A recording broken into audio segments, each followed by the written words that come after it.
નમસ્કાર, દૂરદર્શન સમાચારમાં આપનું સ્વાગત છે। શરૂઆત કરીએ મુખ્ય સમાચારથી।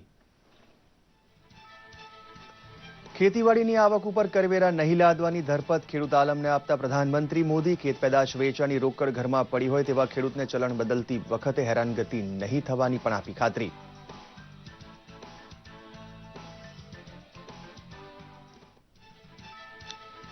ખોટા રસ્તે મોટી કમાણી કરનારની બેનામી સંપત્તિ ઉપર હવે ત્રાટકશે મોદી સરકાર। ચલણ બદલી આપવાની ડેડલાઇન 30 ડિસેમ્બરે પૂરી થયા બાદ વધુ જલદ પગલાં ભરવાનું કર્યું એલાન। દેશના આર્થિક હિત સાથે બાંધછોડ કરનાર કોઈને નહીં છોડવા કર્યો લલકાર। પ્રધાનમંત્રીએ કહ્યું કાળું નાણું નિષ્ક્રિય બનાવવા પગલું ભલે પેઇન આપે પણ સરવાળે અર્થતંત્ર માટે ગેઇન છે। બેંકમાં ધક્કા ખાવાની થોડી ઘણી હેરાનગતિને લોકો ભ્રષ્ટાચાર સામેની લડતમાં પોતાનું યોગદાન સમજે તેવી સમજણ કેળવવા કર્યો આગ્રહ। દેશમાં લૂંટેલો પૈસો પરદેશમાં છુપાવી બેઠેલા તમામને પકડી પૈસો પાછો લાવવા સખત મહેનત કરશે મોદી સરકાર। ગેરમાર્ગે ધન કમાનાર પ્રત્યે કડક કાર્યવાહી ચૂકી જવા બદલ અગાઉની તમામ સરકારની ટીકા કરતા પ્રામાણિકતાને પ્રધાનમંત્રીએ ગણાવ્યો મોટો ગુણ। ગુજરાતભરની વિવિધ અદાલતમાં પેન્ડિંગ પડેલા સરકારી કેસના સત્વરે નિકાલ માટે નિષ્ણાત સમિતિને અભ્યાસ સોંપવા તૈયાર મુખ્યમંત્રી વિજય રૂપાણી। દેવભૂમિ દ્વારિકાની જિલ્લા અદાલતને ખુલ્લી મૂકવા ખંભાળિયા પહોંચ્યા મુખ્યમંત્રી।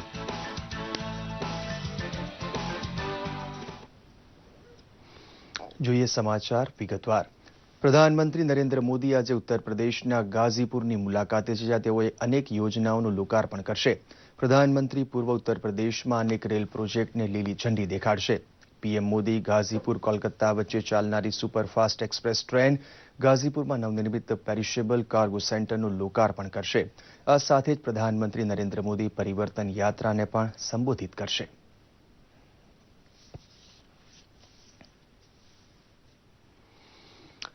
પ્રધાનમંત્રી મોદીએ ખેડૂત આલમને ખાતરી આપી છે કે કૃષિ આવક ઉપર કરવેરો લાદવાની કોઈ દરખાસ્ત નથી।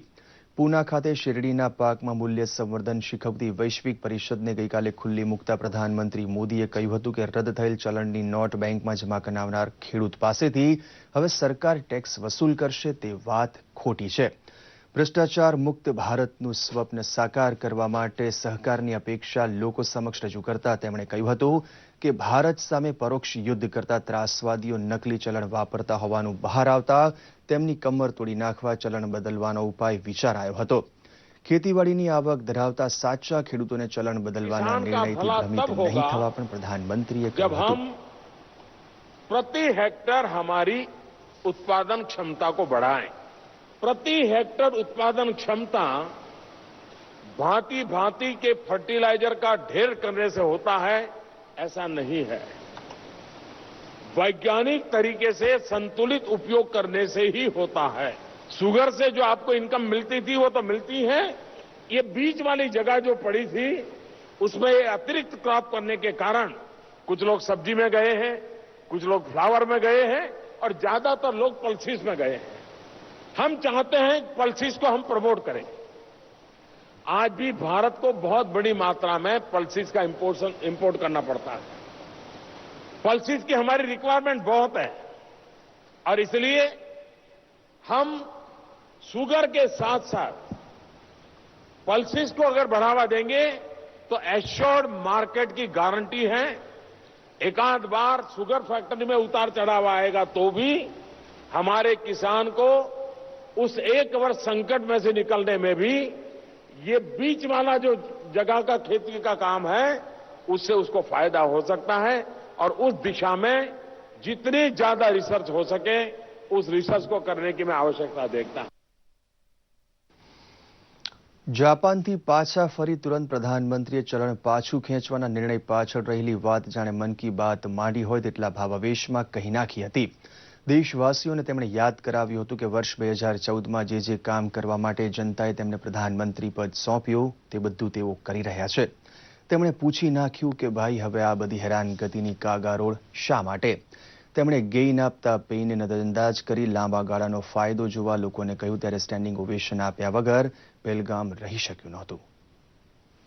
કર્ણાટકના બેલગામ ખાતે કર્ણાટક લિંગાયત શિક્ષણ સંસ્થાની શતાબ્દી વર્ષ ઉજવણીનો પ્રારંભ પ્રધાનમંત્રી મોદીની હાજરીમાં થયો ત્યારે હજારો યુવા વિદ્યાર્થીઓ ત્યાં હાજર હતા. કાળા નાણાંનો જથ્થો નિષ્ક્રિય બનાવી દેશનું અર્થતંત્ર મજબૂત કરવાના ઈરાદાનો પુનરોચ્ચાર તેમણે અહીં કર્યો હતો. ये सरकार ईमानदार इंसान को परेशान करना नहीं चाहती.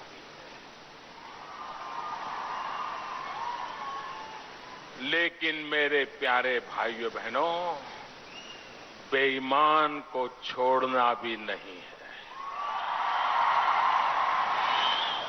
17 साल हो गए. आप मुझे बताइए, देश को लूटा गया है कि नहीं लूटा गया? भ्रष्टाचार हुआ है कि नहीं हुआ है? बड़ी बड़ी नोटों के थप्पे घर में लगे हैं कि नहीं लगे हैं? ભ્રષ્ટાચારનો ખાત્મો બોલાવવા માટે 2014માં જનાદેશ આપનાર જનતાને તેમણે યાદ કરાવ્યું હતું કે ચલણ પાછું ખેંચાતા અગવડનું પેન હશે, પરંતુ દેશનું ગેન ખૂબ જ મોટું છે. भाइयों बहनों, पेन है, मैं मानता हूं. मेरे इस निर्णय के कारण पेन है, लेकिन देश को गेन ज्यादा है. देश को गेन ज्यादा है भाइयों बहनों. और मैं आपको विश्वास दिलाता हूं, मैं आपके साथ खड़ा रहूंगा.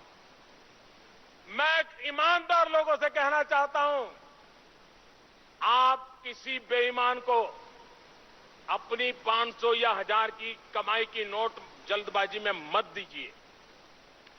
30 दिसंबर तक आपके पास समय है. कोई 400 में लेने वाला निकल जाएगा, कोई 800 में 1000 की नोट लेने वाला निकल जाएगा.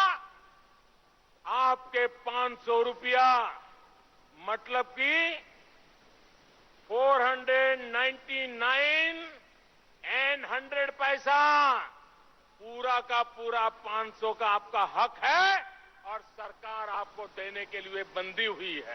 ઈમાનદાર લોકો આ નિર્ણયથી ખૂબ ખુશ હોવાનો દાવો કરતા પ્રધાનમંત્રીએ ઉમેર્યું હતું કે 30મી ડિસેમ્બરની ડેડલાઇન પૂરી થયા બાદ હજુ કડક પગલું ભરતા તેમની સરકાર અચકાશે નહીં. बीमारी इतनी गहरी है, इतनी 70 साल की पुरानी बीमारी है भाई, और हर किसी को ये बीमारी लग गई है. भाइयों बहनों, मैं दवाइयों का डोज बढ़ा रहा था. पहले एक डोज देता था, फिर दूसरा डोज दिया, अभी जरा बड़ा डोज दिया है. और बेईमान लोग और बेईमान लोगों की रक्षा करने वाले लोग ये भी कान खोल करके सुन लें. 30 दिसंबर के बाद मोदी अटकने वाला नहीं है. અગાઉની તમામ સરકારે કાળા નાણાંને નાથવા પ્રત્યે દાખવેલી નિષ્ક્રિયતાને ખુલ્લી પાડતા તેમણે કહ્યું હતું કે 70 વર્ષ સુધી લૂંટ ચલાવનારને તમે વેઠ્યા છે, ત્યારે બધું સમૂહસૂત્રું કરવા માટે મને 70 મહિના તો આપો. आप मुझे बताइए, सरकार का ईमानदारों की रक्षा करने का काम है कि नहीं है? ईमानदारों की रक्षा होनी चाहिए कि नहीं होनी चाहिए? और अगर बेईमानों को सजा देने के लिए 50 दिन थोड़ी तकलीफ रहेगी, तो आप मेरी मदद करोगे कि नहीं करोगे? दोनों हाथ ऊपर करके बताओ भाइयों बहनों, तालियों की गड़गड़ाहट से बताइए. ये देश देख रहा है. ચલણી નોટ બદલવા માટે બેંક બહાર કતારમાં ઉભા રહ્યા હોવાનો થાક ખરેખર તો કાળા નાણાં સામેની લડાઈમાં આમ આદમીનું યોગદાન હોવાનું કહી પ્રધાનમંત્રીએ બેલગામમાં સ્ટેન્ડિંગ ઓવેશન સાથે તાળીઓનો ગગનભેદી ગડગડાટ મેળવ્યો હતો. બ્યુરો રિપોર્ટ, દૂરદર્શન સમાચાર, અમદાવાદ. દેશમાં હર કોઈ નાગરિકને પ્રામાણિક બની રહેવાનું ગમે તેવું વાતાવરણ ઉત્પન્ન કરવાની ફરજ અગાઉની તમામ સરકાર ચૂકી ગઈ હોવાનો રંજ પ્રધાનમંત્રી મોદીએ વ્યક્ત કર્યો હતો. દેશમાંથી લૂંટેલો પૈસો પરદેશમાં સંતાડી બેઠેલા મુઠ્ઠીભર લોકોને ઉઘાડા પાડવાની વાત ફરી ફરી તેમણે કરી, ત્યારે બેનામી સંપત્તિમાં કાળું નાણું ગોઠવી બેઠેલા કરચોરોની કરોડરજ્જુમાં ધ્રુજારી પસાર થઈ ગઈ હશે. પ્રધાનમંત્રી નરેન્દ્ર મોદીએ દાવો કર્યો છે કે 500 અને 1000ની નોટ ચલણમાંથી પાછી ખેંચવાનું પગલું ભ્રષ્ટાચાર તથા કાળા નાણાં સામેની લડાઈમાં ઐતિહાસિક અને નિર્ણાયક પ્રહાર છે. काम को सफल करने के लिए काम में लगी है. इस काम की सफलता का कारण 8 तारीख के 8 बजे मोदी का निर्णय नहीं है. इस काम की सफलता का कारण 125 करोड़ देशवासी, जिसमें कुछ लाख छोड़ दो, ये जी जान से लगे हैं. इसलिए ये योजना सफल होना सुनिश्चित है. भाइयों,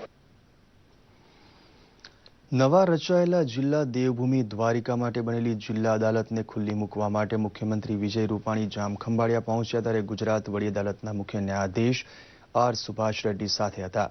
જિલ્લા સત્ર અદાલત જ્યાં બેસવાની છે તે મકાનનું લોકાર્પણ કરવાના સમયે જિલ્લાભરના અગ્રણી વકીલ તથા ભાજપના આગેવાનો હાજર હતા. મુખ્યમંત્રી વિજય રૂપાણીએ આ પ્રસંગે સૂચન કર્યું હતું કે અદાલતમાં પેન્ડિંગ કેસનો જે ભરાવો થયો છે તેમાં મોટાભાગના કેસમાં સરકાર પક્ષકાર હોવાથી તેના નિકાલ માટે ન્યાયતંત્રના જાણકાર વિદ્વાનની કમિટી બનાવવી જોઈએ. જનહિતનો નિર્ણય વિલંબમાં પડે તેવી કાર્યવાહી માટે અદાલતનો આશરો લેતા લોકોથી સાવધ રહેવા વકીલ આલમને તેમણે આગ્રહ કર્યો હતો.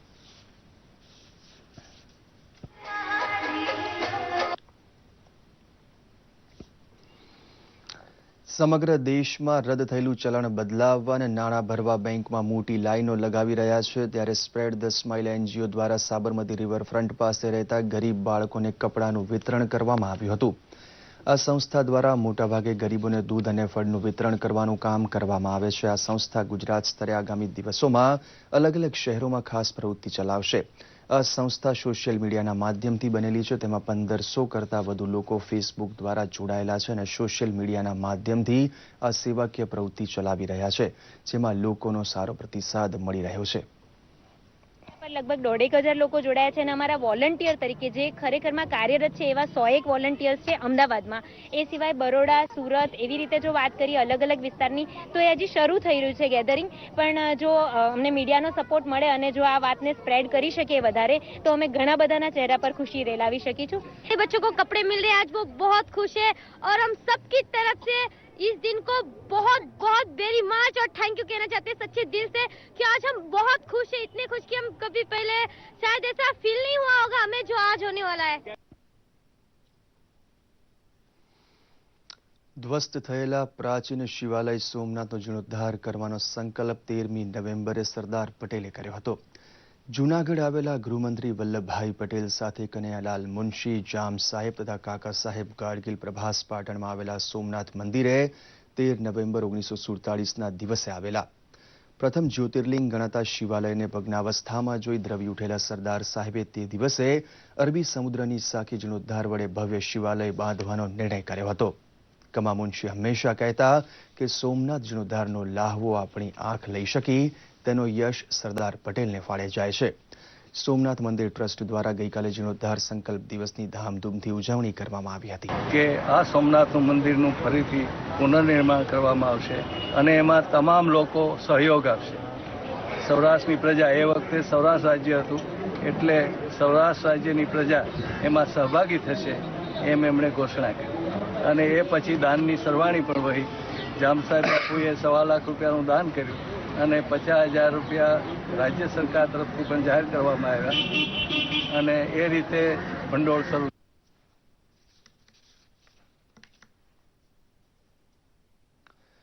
રાષ્ટ્રીય સ્વયંસેવક સંઘની જૂની પેઢીમાં સર્વોચ્ચ આદર ધરાવતા આગેવાન પ્રવીણભાઈ મણિયારનું રાજકોટ ખાતે અવસાન થતા સંઘ પરિવારમાં ગમગીની છવાઈ ગઈ છે. જનસંઘ અને ત્યારબાદ ભાજપને આજની સર્વોચ્ચ ઊંચાઈએ પહોંચાડનાર કાર્યકરોનું ઘડતર કરવાનું કામ પ્રવીણ કાકા જેવા સમર્પિત સ્વયંસેવકો દ્વારા થયેલું. પ્રવીણ કાકાના હાથ નીચે તૈયાર થયેલા અનેક સ્વયંસેવક ભાજપ સરકાર અને સંગઠનમાં ઉચ્ચ સ્તરે જવાબદારી નિભાવી રહ્યા છે. તે નેતૃત્વ ઘડતર માટે કાકાએ ઉઠાવેલી મહેનતનું પરિણામ છે તેવું અનેક જાણકાર કહે છે. પ્રવીણ કાકાનો નશ્વર દેહ પંચમહાભૂતમાં વિલીન થવા અગાઉ તેમના નિવાસસ્થાને પુષ્પાંજલિ માટે 10 વાગ્યા સુધી રહેશે.